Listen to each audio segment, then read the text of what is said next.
আজকে যেটা পড়তে যাব সেটা হচ্ছে কোন পরিবাহীর ধারককে গণনা আর তার স্থিতিশক্তি।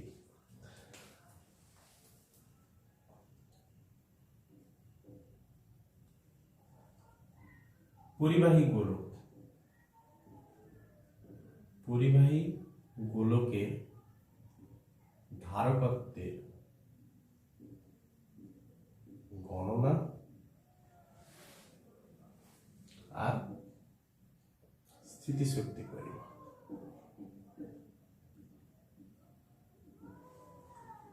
তাহলে পরিবাহী গোলকের ধারকত্বের গণনা আমরা কিভাবে পরিমাপ করব?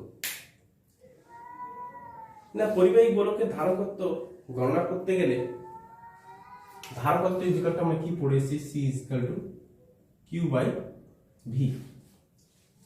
আমরা এর আগের বিভবের চ্যাপ্টারে বিভবেরও আমরা গণনা করেছিলাম। ভি ইকুয়াল টু আমরা কি পেয়েছিলাম না, এসআই ফর্মে ভি ইকুয়াল টু পেয়েছিলাম V equal to 1/4 pi epsilon naught q by r. আর সিজিএস পদ্ধতিতে আমরা কি পেয়েছিলাম, V equal to Q by, আরটাকে আমি ক্যাপিটালি ধরে নিলাম। ক্লিয়ার? তাহলে এসআই পদ্ধতিতে বিভব পেয়েছিলাম এটা, আর সিজিএস পদ্ধতিতে বিভব পেয়েছিলাম এটা। তাহলে ধারকত্ব গণনা করতে গেলে কি করব না, বিভব তাহলে 4 pi epsilon naught R by Q into Q. তো 4 পাই এপসিলন নট আর। তাহলে এই হচ্ছে বিভব। এসআই পদ্ধতিতে কিভাবে আমরা ধারকত্ব গণনা করব, আর সিজিএস পদ্ধতিতে ধারকত্ব গণনা করতে গেলে সি ইকুয়াল টু আমরা কি বসাবো, সিজিএস পদ্ধতিতে ধারকত্ব গণনা করতে গেলে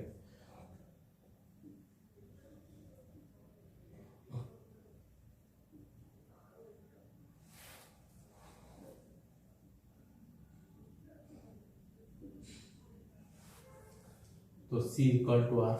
তার মানে ওই পরিবাহী গোলকে রেডিয়াসটাই হবে তার কি ধারকত্ব। কারণ পরিবাহী পৃষ্ঠে সমস্ত বিভব, সর্বোচ্চ বিভব থাকে পরিবাহী পৃষ্ঠে। বিভবটা পৃষ্ঠে সর্বোচ্চ এবং ভেতরেও সেম, এখানটা পৃষ্ঠেও যা পরিবাহীর ভিতরেও তা। যেখানটাই আমি দেখি না কেন বিভবটা হচ্ছে চারিদিকে একই, হচ্ছে পৃষ্ঠ পর্যন্ত। এর থেকে যত আমরা দূরত্বে যেতে থাকবো ততই বিভবটা তত কি হবে, কমতে থাকবে। তাহলে তার ব্যাসার্ধ যদি আমার জানা থাকে তাহলে ওই ব্যাসার্ধটাকে আমি ধারকত্বতে কনভার্ট করতে পারি। C equal to R. Clear করা গেছে? তাহলে এই হলো যে কিভাবে আমরা ধারকত্ব গণনা করব, কিভাবে আমরা ধারকত্ব গণনা করব। এইখানে একটা জিনিস আমি বলে দিই যে একটি গোলকের যদি ব্যাসার্ধ যদি দেওয়া থাকে, গোলকের ব্যাসার্ধ যদি 10 সেন্টিমিটার দেওয়া থাকে, সিজিএস পদ্ধতিতে এটা হচ্ছে একটা প্লাস পয়েন্ট আমাদের বোঝার সুবিধার্থে। যদি তার ব্যাসার্ধ যদি 10 সেন্টিমিটার দেওয়া থাকে তাহলে তার বলতেই পারি গোলকের ধারকত্ব হচ্ছে কত, 10 ইএসএ। তাহলে এটা একটা সিজিএস পদ্ধতিতে এটা একটা সুবিধা। ক্লিয়ার করা গেছে? ব্যাস, এরপরে আমরা কি করব, তার স্থিতিশক্তি গণনা করব। এই ছিল তার গণনার প্রসেস। ক্লিয়ার করা গেছে?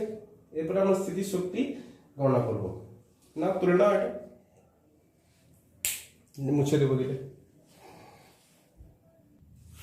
আমরা স্থিতিশক্তিটা গণনা করব। তাহলে ধারকত্বের গণনা কমপ্লিট, এবারে আমরা স্থিতিশক্তি গণনা করব। আমরা কি জেনে চলে এসেছি? একটাই ফর্মুলা জেনে চলে এসেছি। আমরা এই জায়গাটায় কলন বিদ্যা ইউজ করব, যেহেতু আমরা ক্লাস 12-এ প্রবেশ করে গেছি, সেহেতু কলন বিদ্যাটাকে আমরা এখানটায় প্রবেশ করাবো। কি জেনে এসেছি? C equal to Q by V, তো কিউ ইকুয়াল টু সিভি। তাহলে এখানটা আমরা কি দেখতে পাচ্ছি? না যদি, তাহলে এই ইকুয়েশনটা থেকে আমরা কি দেখতে পাচ্ছি? যদি কোনো পরিবাহীতে ডিকিউ পরিমাণ আধান প্রয়োগ করা হয়, তাহলে ওই পরিবাহী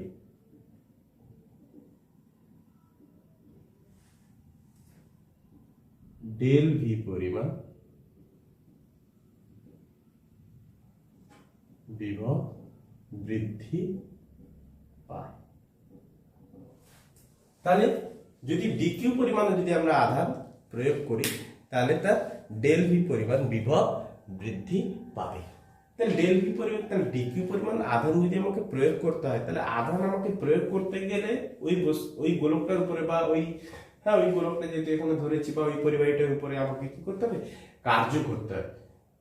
তাহলে আধান প্রয়োগ করতে গেলে আমাকে আমি তো তখন করছি কি, একটা বহিস্থ এজেন্ট। তাহলে ওই বহিস্থ এজেন্ট কি করব?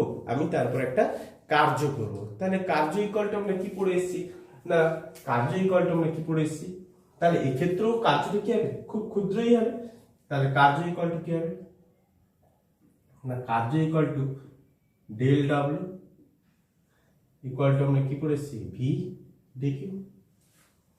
ক্লিয়ার করা গেছে? কার্য ইকুয়াল টু আমরা কি পাবো? V DQ. বোঝা গেছে? ব্যাস, এবার আমরা কি বসাবো? ভি এর ফর্মুলাটা আমরা বসিয়ে দেবো। না ভি ইকুয়াল টু আমরা কি পাবো? Q by c. Del W equal to আমরা কি পাবো? Q by c dq. তাহলে del W equal to 1/c q dq. Both সাইডে যদি আমরা ইন্টিগ্রেশন করে দিই, তাহলে আমরা কি পাবো? না যখন কোনো কার্য করেছিলাম না, তখন আধানও কোনো প্রয়োগ করতে হয়নি। আমি ধরো সাপোজ কিউ পরিমাণ আধান প্রয়োগ করেছি, তাহলে আমার কৃতকার্য তখন কত করতে হবে? ডব্লিউ পরিমাণ কৃতকার্য। তাহলে ইন্টিগ্রেশন যদি করে নিই, তাহলে ডব্লিউ ইজ ইকুয়াল টু কত হয়ে যাবে? W is equal to half of Q square by C.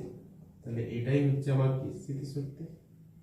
তাহলে একে আমরা বিভিন্ন ফর্মে আনতে পারি, যেমন করে ধরে নাও কিউটাকে যদি আমরা এইভাবেই করি, তাহলে half C square V square by C. তাহলে কি চলে এলো? এখান থেকে চলে এলো হাফ সি ভি স্কয়ার। তাহলে এটা একটা জেনারেল ফর্মুলা আমাদের চলে এলো। বুঝছে? আরো বিভিন্ন ভাবে আমরা অ্যাপ্লাই করতে পারি। তাহলে আমার কৃতকার্য আমাকে এইভাবে আমি বার করতে পারি। তাহলে যেটাই কৃতকার্য আর যেটাই ওই বহিস্থ এজেন্টটা কৃতকার্য করেছে, যেটা এটা হচ্ছে কি, কোনো একটা এজেন্ট কৃতকার্য করেছে। তাহলে ওই এজেন্টের দ্বারা যে কৃতকার্যটা, তাহলে ওই গোলকটার মধ্যে কি রূপে জমা থাকবে? তাহলে এজেন্টের দ্বারা যে কৃতকার্যটা ওই গোলকটার মধ্যে স্থিতিশক্তি রূপে জমা থাকবে। তাহলে স্থিতিশক্তির ফর্মুলা আমাদের বার করা কমপ্লিট। তাহলে স্থিতিশক্তি ইজ ইকুয়াল টু কি পাবো? স্থিতিশক্তি ইজ ইকুয়াল টু না হাফ সিভি স্কয়ার বা half Q square by C. যে কোনো ফর্মে আমরা এই করতে পারি, হাফ সিভি স্কয়ার করতে পারি, half Q square by C করতে পারি, যে কোনো ফর্মে।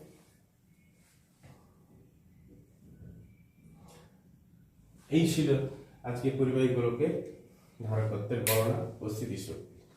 এরপরে নেক্সট টপিকসে যেটা আমরা আসবো, যে পরের লেকচারটায় আমরা যেটা নেক্সট ক্লাস আমরা যেটা করব, যে দুটি পরিবাহীর মধ্যে কিভাবে আধান বন্টন হয়।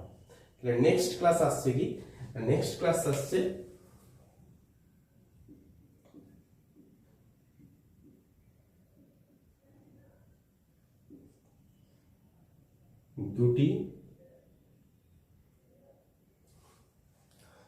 নেক্সট ক্লাসটা এখানে লিখে দিই,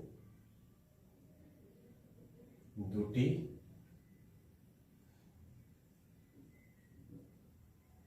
পরিবাহীর মধ্যে আধান বন্টন।